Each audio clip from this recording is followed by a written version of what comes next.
Hello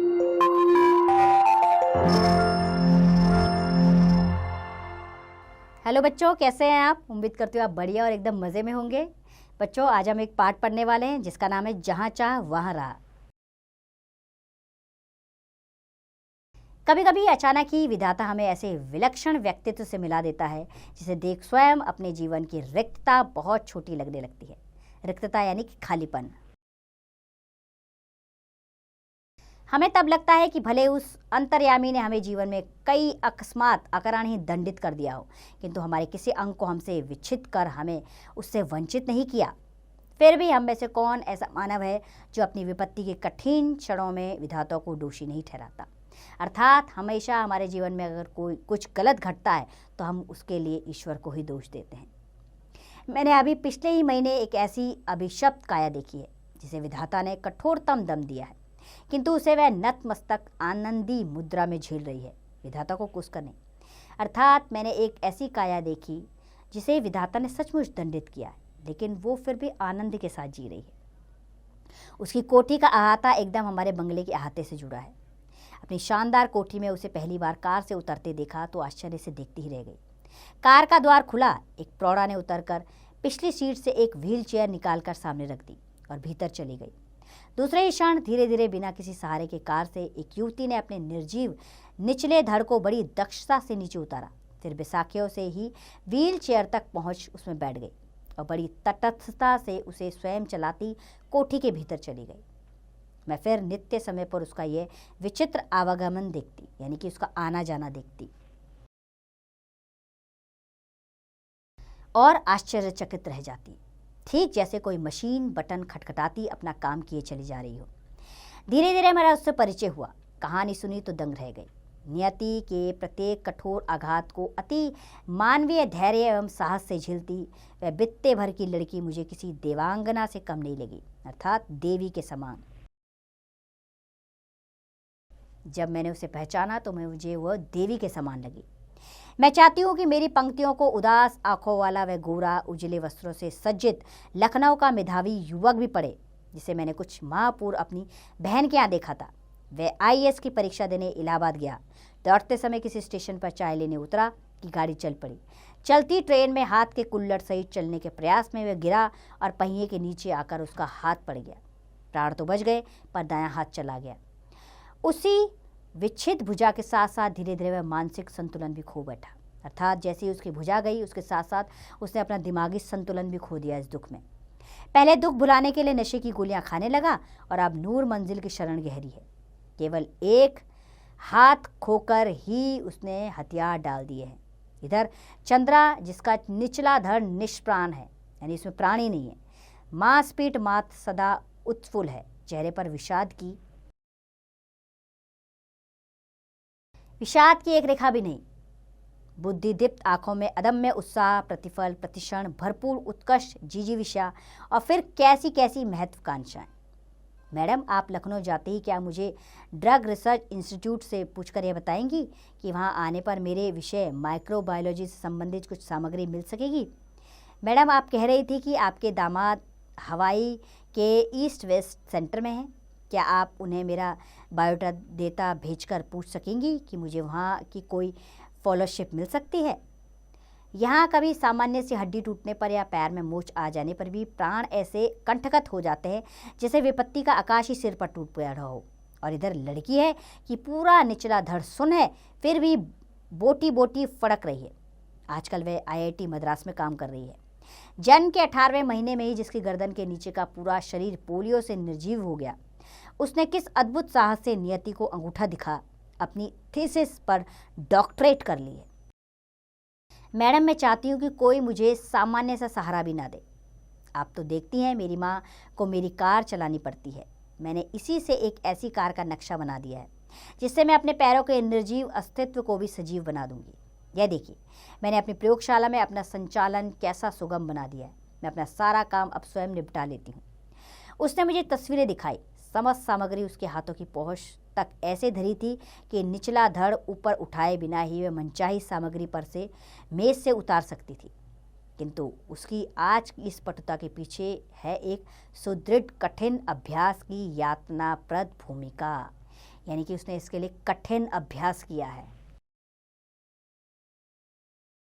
स्वयं doctor Chandra के professor के शब्दों में, हमने आज तक 2 व्यक्तियों द्वारा सम्मिलित रूप में नोबेल पुरस्कार पाने के विषय में ही सुना था, किंतु आज हम शायद पहली बार इस पीएचडी के विषय में भी कह सकते हैं। देखा जाए तो यह डॉक्टरेट भी संयुक्त रूप से मिलनी चाहिए। डॉक्टर चंद्रा और उनकी अद्भुत साहसी जननी श्रीमती सुब्रमण्यम को 25 वर्ष तक इस सहिष्णु महिला ने पुत्री के साथ साथ कैसी कठिन साधना की और इस साधना का सुखद अंत हुआ।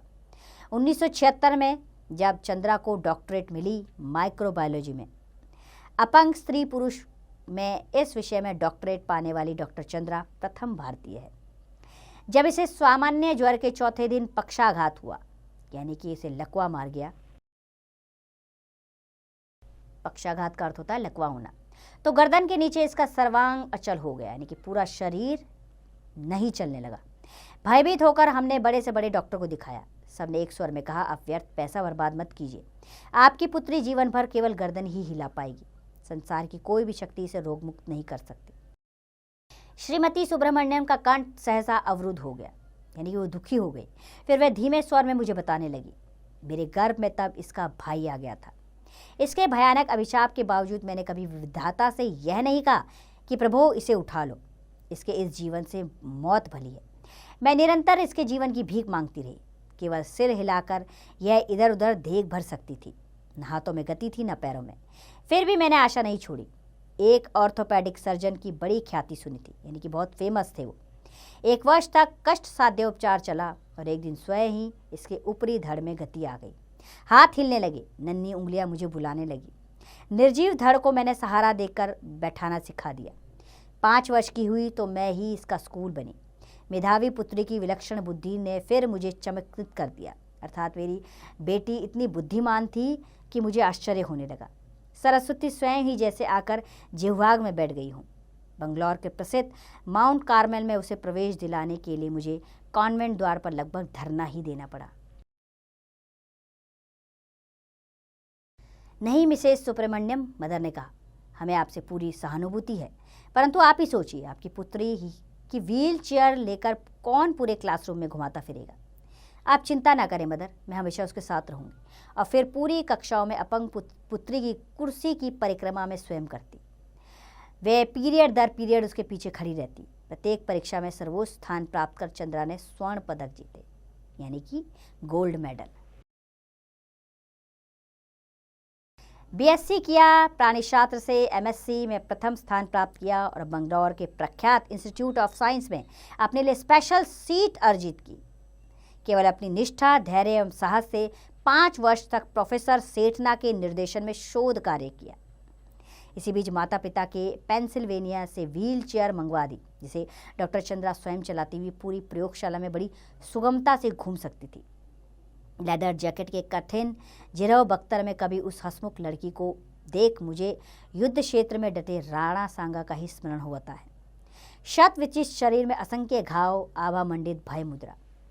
मैडम, आप तो लिखती हैं, मेरी ये कविताएं देखिए, कुछ दम है क्या इनमें? मैंने जब ये कविताएं देखी तो आंखें भर आई।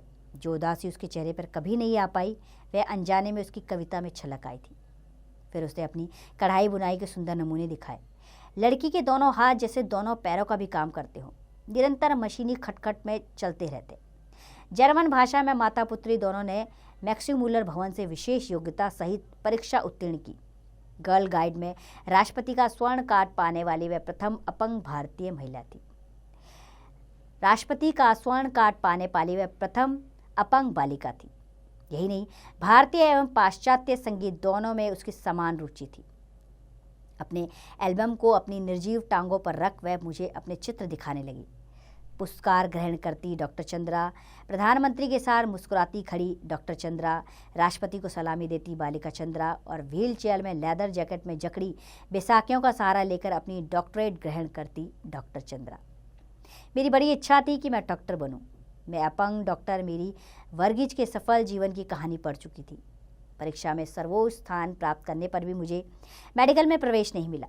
कहा गया कि मेरा निचला धड़ निर्जीव है, मैं एक सफल शल्य चिकित्सक नहीं बन पाऊंगी। किंतु डॉक्टर चंद्रा के प्रोफेसर के शब्दों में मुझे ये कहने में रंच मात्र भी हिचकिचाहट नहीं होती कि डॉक्टर चंद्रा ने विज्ञान की प्रगति में महान योगदान दिया है। चिकित्सा ने जो खोया है वह विज्ञान ने पाया है। चंद्रा के एल्बम के अंतिम पृष्ठ पर उसकी जननी का बड़ा सा चित्र है, जिसमें वे जेसी बेंगलोर द्वारा प्रदत्त एक विशिष्ट पुरस्कार ग्रहण कर रही है, वीर जननी का पुरस्कार। बड़ी बड़ी उदास आंखें, जिसमें माँ की व्यथा भी है और पुत्री की भी। अपने सारे सुख त्याग का नित्य छाया बनी पुत्री की पहिया लगी कुर्सी के पीछे चक्र सी घूमती जननी, नाक के दोनों ओर हीरे की 2 जगमगाती लौंगे, अधरों पर विजय का उल्लास, जूड़े में पुष्पवेणी। मेरे कानों में उस अद्भुत साहसी जननी शारदा सुब्रमण्यम के शब्द अभी भी जैसे गूंज रहे थे। ईश्वर सब द्वार एक साथ बंद नहीं करता, यदि एक द्वार बंद करता भी है तो दूसरा द्वार भी खोल देता है। बच्चों, इस पाठ का मौलिक ज्ञान है कि सहानुभूति, सहयोग एवं दृढ़ता आदि गुणों का विकास तथा आत्मनिर्भर बनने की प्रेरणा।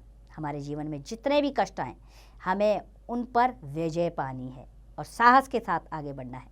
अपनी मंजिल तक हम ज़रूर पहुँचेंगे। तो उम्मीद करती हूँ ये पाठ आपको अच्छा लगा होगा। प्रेरणादायक पाठ है। अब इसका अभ्यास कार्य आप स्वयं कीजिए।